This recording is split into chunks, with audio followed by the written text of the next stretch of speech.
Remember what happens when atoms bond together, or like why they bond together? I think they bond together because they're sharing electrons, or one's taking electrons from the other. Right. Well, why do they do that? What do they want? I think, well, the octet rule, right? We wanted 8 total electrons in that outer shell, or drop them back down to where they had a full shell. Exactly. They want to have a full set. And so when atoms bond together, they're either sharing electrons or they're exchanging electrons, but either way, like one's giving electrons, the other one's gaining electrons. And what we're going to talk about today is like what that's called. I mean, we already knew that, right? Now we're just kind of giving it a name. Whenever an atom is losing electrons, so it's giving away its electrons to another atom, we call that oxidation. And that's this right here. We call it oxidation when an atom is losing electrons. So metals probably do this all the time. Oh yeah, it's pretty much always metals. Like metals do this. Metals oxidize usually in a compound. It's usually the metals being oxidized. And so if one of them's losing electrons, what's happening to the other atom? They're gaining the electrons. They're gaining the electrons. They have to go somewhere. And we call that reduction. Reduction.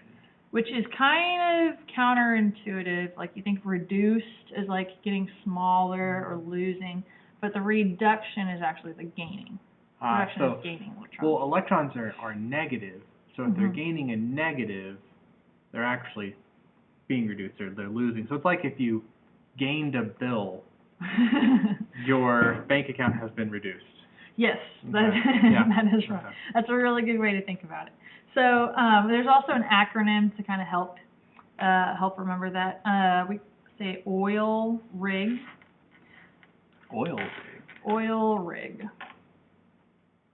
What does that mean? That means oxidation is loss. Oh, it says it right there. And oxidation is loss. Reduction is gain. So if we lose, it's oxidation. If we gain electrons, it's reduction. That's right. Oilrig. So whenever two atoms bond together, one of them's losing electrons, one of them's becoming oxidized, and then the other one is gaining electrons and is therefore becoming reduced. Gotcha. So now the trick is just identifying which one of those atoms is being oxidized and which one is being reduced. And both of them have to happen for the reaction to be considered redox. That's just short for reduction, oxidation, oxidation, reduction. We just call it redox. Reduction, oxidation, redox. Yeah, exactly. Both of them have to be happening for the reaction to be considered a redox reaction. Gotcha. So now all we have to do is identify if that's really what's happening.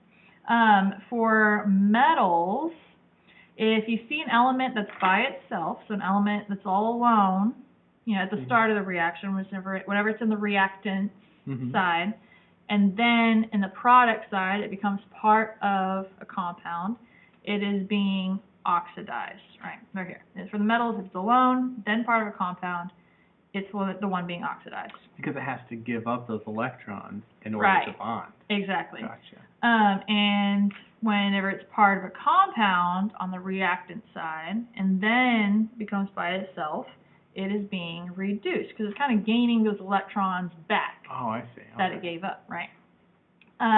So for nonmetals, it's the opposite. Nonmetals is the opposite of metals.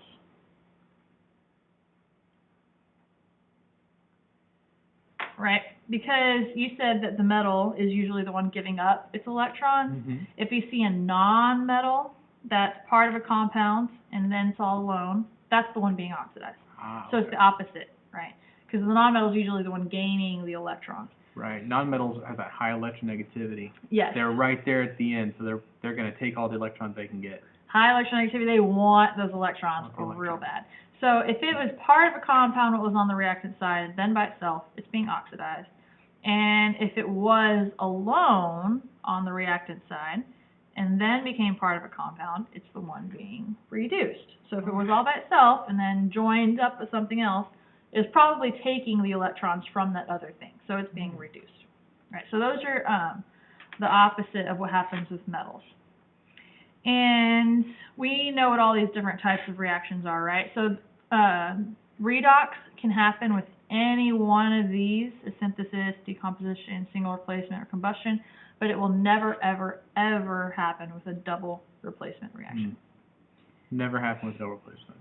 Yeah, never happen with double replacement. So if I see a double replacement, automatically I know this is not a redox reaction. Right. And you know how to identify a double replacement reaction, right? Oh, they switch. Yep.